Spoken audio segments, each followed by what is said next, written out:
So yung height natin 5'6". So yun. Medyo tingkaya na konti pero saktong-sakto lang din. So kaya nating abutin yung ating floor ano. So ito mga idols yung ating bagong-bagong NS250. So 161,000 I think. Ibibigay ko sa inyo yung pinaka-actual price nito as of today. And yung ating mismong manibela, ganda rin ang kanyang position ano. Upright siya pero hindi siya sobrang taas, sakto lang din. And very sporty yung ating riding position. Ito.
Yun mga idols, nandito tayo ngayon sa VLC Kappa Starlock. At ito nga, available na po rito itong ating iniintay na Pulsar new model. Itong ating NS250. Kita naman po ninyo yung kanyang itsura. Ano?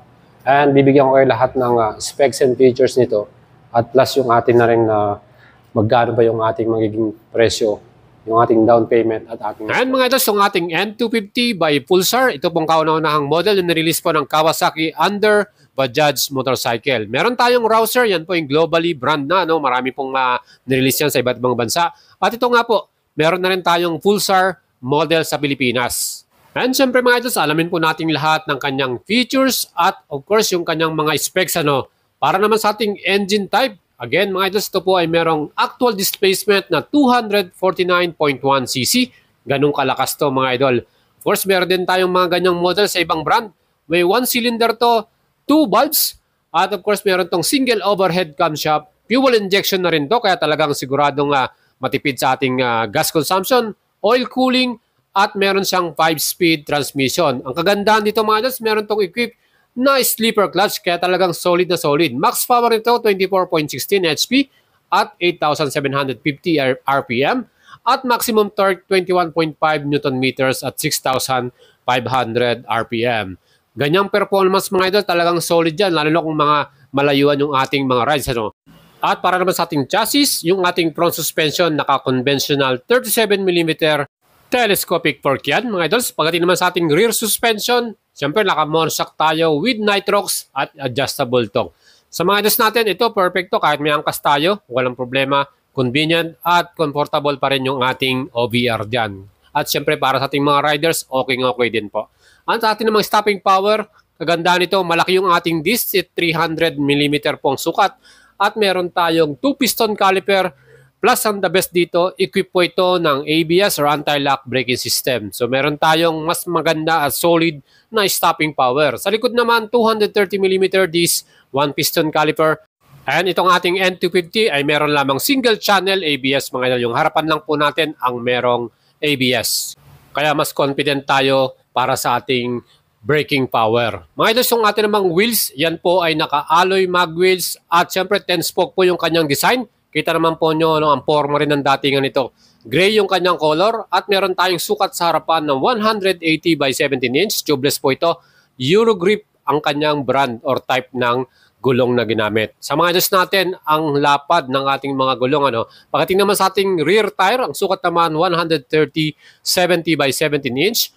Again, ang ganda rin ng kanyang gulong, talagang malapad. Maganda po yan, lalo na sa cornering, mas confident tayo sa ating mga pagtakbo at rides. Mga idol, naman ang ating pinakasukat ng wheelbase, 1,351 mm naman. So kung titingnan nyo po ito, para na rin siyang big bike mga idol. Malaki din yung kanyang itsura. No? At yung ating ground clearance, 165 mm. Aba, perfect yung kanyang ground clearance. Ano? At syempre yung ating total weight naman dito, 162 kilograms. So sakto lang din yung kanyang bigat. Kayang-kaya natin to. At ang pinaka-importante rito yung ating upuan mga idols. Ang ganda ng kanyang cover na ginamit at ang sukat naman yan 795 mm. Para sa akin, ang height ko 5'6", kayang-kaya po ng ating mga idols to kahit 5'5 pa yung inyong sukat. Yan po yung ating tangke, napaka-muscular ng design at ang kanyang capacity 14 liters mga idol. Aba, marami-rami din tayo may kakargang gas. Ano? At ang the best dito yung ating consumption 35 km per liter. Ganun siya katipid. Kaya talagang perfecto sa mga naghahanap po ng ganitong klaseng bike. Aba, siyempre, solid yung ganyang ating mileage. Ano? Well, para naman sa ating handlebar, sabi ko nga sa inyo, upright yung position nito. Relax tayo pagdating tayo sa ating mga rides. Ano? At yung ating mga buttons and switches, meron tayong pass switch dito. Normal sa left handlebar, nandyan yung ating high and low beam, yung busina at yung ating signal indicator. Well, para sa akin mga idols, ito pong ating mga lever, hindi po siya adjustable. Ano? Pwede nating palitan niya ng mga accessories, depende sa preference ninyo. At ito nga ating susiyan, meron din tayong lock at kita naman po nyo, quality rin yung ating kinayan. So mga idols, itong ating N250 na to, quality na, solid pa, meron pa tayong magandang safety features. Ang kagandahan din dito yung ating Infinix style meter panel. Ano? Kita naman po nyo, very visible at very informative. Meron tayong gear indicator at meron din tayong distance to empty or DET. Maganda po yun, ano? Pagka kailangan na natin magpagas, siyempre makikita natin kung hanggang saan pa yung aabutin natin.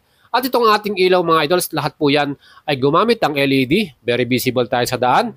Yung ating projector headlight, ano, ang ganda at talagang super linaw yan. Yung ating namang likod na taillight, ang pogi rin ng kanyang design. Para siyang boomerang, ano, inverted design, ang lupit din. Yan po mga idols, yung ating mga accessories din na nakalagay. Very sporty rin yung kanyang mirror na kinabit nila rito. Plus, maporma din yung ating dual exhaust system na to, no? Yan po, napaka-forma na at siguradong maganda rin yung ating exhaust sound dyan. Yung mga apakan natin, meron pa siyang rubber, pantay-stress yan, ano, para pag tayo mag-rides na malayo, ano, hindi tayo masadong tagtag dyan. At ang ating namang presyo po, SRP 161,500. Aba, okay na po yung presyo niya sa kanyang category. Ano? At meron tayong additional na 2,600 para sa 3 years na LTO. Ang ating namang installment, down payment, 12,000 pesos. In 1 year installment, monthly natin, 17,369 yung babayaran natin. In 2 years, 10,698. 3 years naman, 8,539. At kung kurso natin yung bilhin to mga idols, available lang tong ating mga unit. At kung gusto nyo magpa-reserve or mag-apply via financing, pwede rin po. PM nyo lang ang ating details dyan po sa ating FB page, Boyet Salabarria. Tutulungan ko kayo makasecure ng unit na to. Again, itong ating pinaka-latest model from Kawasaki. Another new model. Dati Rouser lang yung mayroon tayo. Ngayon, meron na rin tayong Pulsar model. Pagdating sa quality, sa kanyang technology, at of course sa kanyang control, yung ating safety features. Again, meron nga po pala itong equipped na USB charger para hindi na tayo malolobat. Ano? So talagang sulit na sulit po pag binili natin itong ating bike na to. Again, sa presyo na 161,500, I believe affordable na yan para sa kanyang segment. Ano? Kasi kung mapapansin nyo sa Suzuki, meron silang ganito rin, almost 190,000 yon. At syempre, ito naman, mas marami itong equipped na features. Ano? Meron tong USB charger, meron na ring ABS, at syempre yung kanyang magandang pormahan yung design. Kaya mga idols, kung nagustuhan nyo po ito, mag-leave kayo ng comment sa ating video at huwag nyo kalimutang i-like at i-follow ang aking FB page para sa mas maraming detalye. Subscribe kayo sa ating channel, hit nyo yung notification bell para lagi kayong updated at notified in our next vlog. Ride safe po at ciao mga idols!